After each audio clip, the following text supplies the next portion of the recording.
Hello friends, मैं हूं Prateek Tanwar. Welcome to best English classes. और आज हम लोग पढ़ रहे हैं पैब्लो नेरूडा का लिखा कीपिंग क्वाइट।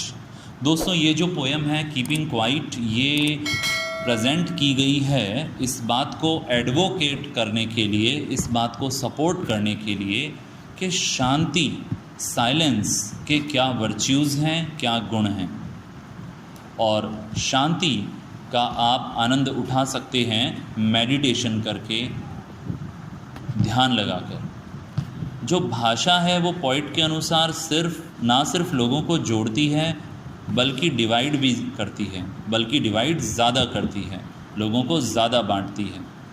और इसी वजह से लगातार कॉन्फ्लिक्ट होता रहता है, विवाद या फसाद होता रहता है। तो वो जो हमारा कवि है, जो पैब्लो नेरूडा है, वो कहता है कि इस चीज़ की बहुत ज़्यादा ज़रूरत है और अर्जेंट ज़रूरत है कि हम सेल्फ इंट्रोस्पेक्शन करें, अपने आप को देखें, अंतर मनन करें, अंदर ही अंदर सोचें कि क्या सही है और क्या गलत है। सेल्फ इंट्रोस्पेक्शन हम करें। वो सभी लोग जो कि डिस्क्रिमिनेशन करते हैं, भेदभाव करते हैं राष्ट्र के नाम पर या रेस यानी प्रजाति के नाम पर। ये जो पॉइंट है पैब्लो नेरूडा, वो लंबे समय से एक पॉलिटिकल एक्टिविस्ट रहे हैं, राजनीति में सक्रिय रहे हैं, और इन्होंने हमेशा कंडेम किया है, इन्होंने हमेशा निंदा करी है किसी भी इस प्रकार के ऑपरेशन की, यानी लोगों पर अत्याचार की, ऐसी दमनकारी नीति की। तो आइए अब हम पढ़ेंगे इस पोएम की समरी हिंदी में, और मैं कोशिश करूंगा उसको एनालिसिस करने की और आपको समझाने की।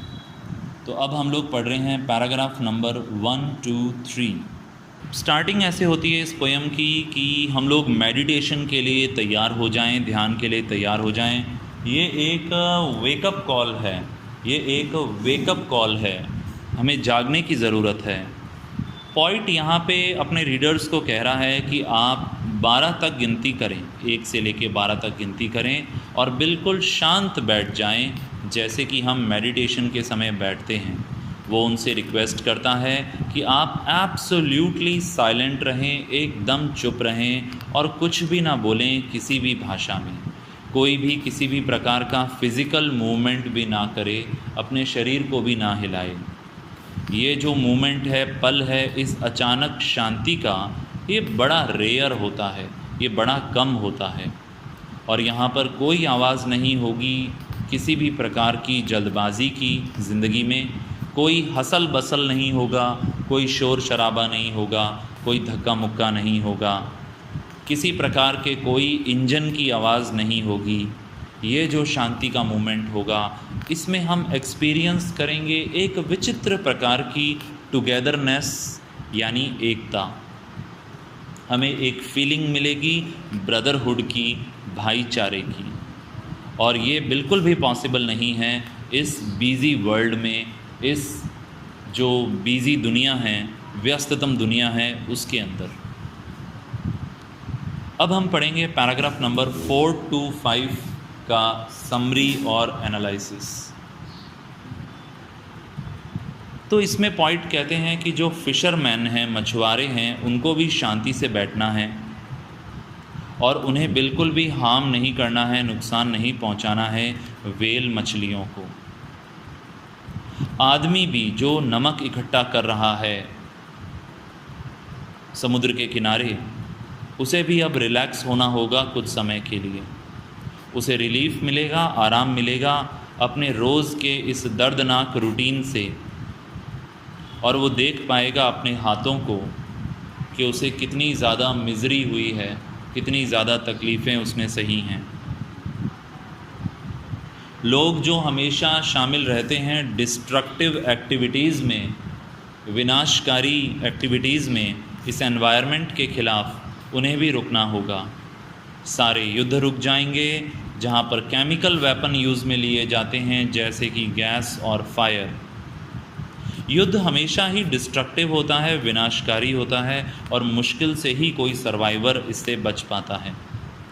इसीलिए युद्ध कभी भी विजय नहीं लाते हैं, विक्ट्री नहीं लाते हैं। फॉर अ चेंज, एक बदलाव के लिए इस प्रकार के सभी लोगों को साफ कपड़े पहनने हैं, फ्रेश एनवायरनमेंट में चलना है और आगे बढ़ाना है भाईचारे को और एकता को, ब्रदरहुड और यूनिटी को। आइए अब हम पढ़ेंगे 6th पैराग्राफ का हिंदी एनालिसिस। पॉइंट यहाँ पे वार्निंग दे रहा है, चेतावनी दे रहा है अपने रीडर्स को कि आप मेरे मैसेज से कंफ्यूज मत होना कि हमें पूरी तरीके से इनएक्टिव होना है, पूरी तरीके से रुक जाना है, निष्क्रिय हो जाना है। Life is work and inactivity is like death. जीवन ही कर्म है और निष्क्रिय होना तो मृत्यु के समान है।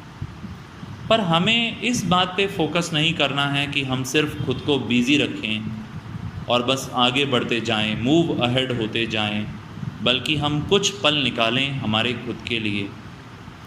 इस शांति के समय, in that hour of silence, हमें शामिल होना है इंट्रोस्पेक्शन में, सेल्फ इंट्रोस्पेक्शन में, अपने आप को अंतर मनन करने में, अंदर ही अंदर सोचने में और समझने में कि हमारे लिए क्या अच्छा है और हम खुद को कैसे बेहतर बनाएं। हम लोग बिल्कुल भी ध्यान नहीं देते हैं हमारी अंदर की क्या डिमांड्स हैं, हमारी अंदर की क्या इच्छाएं हैं, बल्कि हम बिज़ी रहते हैं हमारी इस मैकेनिकल ज़िंदगी में, इस यांत्रिक ज़िंदगी में, और अंततः मृत्यु हो जाती है। दोस्तों, अब हम पढ़ेंगे इस पोयम का आखिरी पैराग्राफ, 7th पैराग्राफ। पॉइंट ये महसूस करता है कि मदर अर्थ, जो धरती माँ है, वही सबसे अच्छी टीचर होती है, सबसे अच्छी गुरु होती है।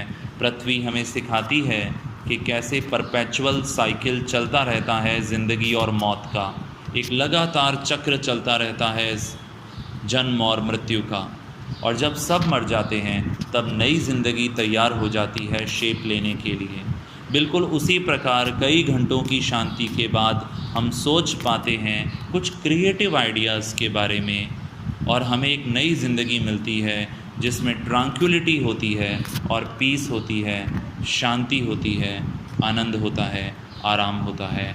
पॉइंट विश्वास करता है कि इस मेडिटेशन के दौरान हम लोग बिल्कुल काम रहेंगे और क्वाइट रहेंगे, चुप रहेंगे, जैसे कि जो धरती माँ है उसका सरफेस होता है, और इससे हमें नए आइडियाज़ जनरेट होंगे, जैसे कि नए नए पौधे धरती माँ पे उगते हैं। तो दोस्तों, इसी के साथ ये पोयम फिनिश होती है।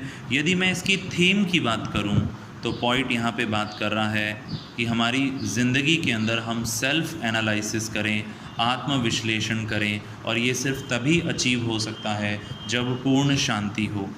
पॉइंट बड़ा चिंतित है, जो इंसानी एक्टिविटीज़ हैं उसमें जो रैश है, जो जल्दबाजी है, और हम जिस प्रकार से एनवायरनमेंट को ख़राब कर रहे हैं, इससे सिर्फ डिस्ट्रक्शन होगा, सिर्फ विनाश होगा। वो एडवोकेट करता है, सपोर्ट करता है कि आप साइलेंस के गुण को समझें और भाईचारे को प्रमोट करें, शांति को प्रमोट करें। वो चाहता है कि हमें कुछ समय चाहिए इंट्रोस्पेक्शन करने के लिए, ताकि हमारी स्पिरिचुअल ग्रोथ हो सके, हमारी आध्यात्मिक प्रगति हो सके, और हम अपने फ्यूचर के एक्शंस के बारे में सोच सकें। देखा जाए तो इसका जो टाइटल है कीपिंग क्वाइट, वो बिल्कुल ठीक इसे दिया गया है। ये टाइटल बिल्कुल एप्रोप्रिएट है, क्योंकि यहाँ पे शांत होकर इंट्रोस्पेक्शन करने की बात हो रही है, अपनी मिजरीज़ को समझने की, अपनी दुख और तकलीफ़ों को समझने की बात हो रही है, जो कि हमें जल्दबाजी और लगातार भागते रहने से होते हैं। अगर मैं स्टाइल की बात करूं तो इस पोयम की बहुत स्लो रिदम है, बड़ी आराम से ये पोयम चलती है और ज़ोर देती है विचार लाने पर, सोचने पर, और जल्दबाजी को रोकने पर, व्यस्तताओं को हटाने पर, और विनाशकारी टेंडेंसीज़ को छोड़ने के लिए। पॉइंट ने यहाँ पर एक कन्वर्जेशनल स्टाइल का प्रयोग किया है, एक वार्तालाप का स्टाइल है, जिसमें पर्सनल प्रोनाउंस का इसने यूज़ किया है, जैसे यू एंड आई, जिससे कि वो अपने रीडर्स के साथ डायरेक्टली रिलेट कर पा रहा है। यदि पोयम की एंडिंग के बारे में बात करें तो आखिरी 2 लाइनों में पोइट ने बहुत ही अच्छे से अपना मैसेज कन्वे किया है। यहाँ पर अगर हम पोइटिक डिवाइसेस की बात करें तो इसने एक 12 शब्द का प्रयोग किया है, जो कि एक सिंबल है जो समय को बता रहा है कि समय कितनी तेज़ी से गुज़र रहा है। और मदर अर्थ की बात करें तो यहाँ पृथ्वी को माँ कहा गया है और उसे सबसे अच्छा टीचर बताया गया है। मुझे उम्मीद है कि आपको ये टॉपिक अच्छे से समझ में आ गया होगा। जल्दी ही फिर मिलेंगे एक और टॉपिक के साथ। यदि चैनल पर नए हैं तो इसे सब्सक्राइब करना ना भूलें और अपने दोस्तों के साथ शेयर करें। Thank you so much.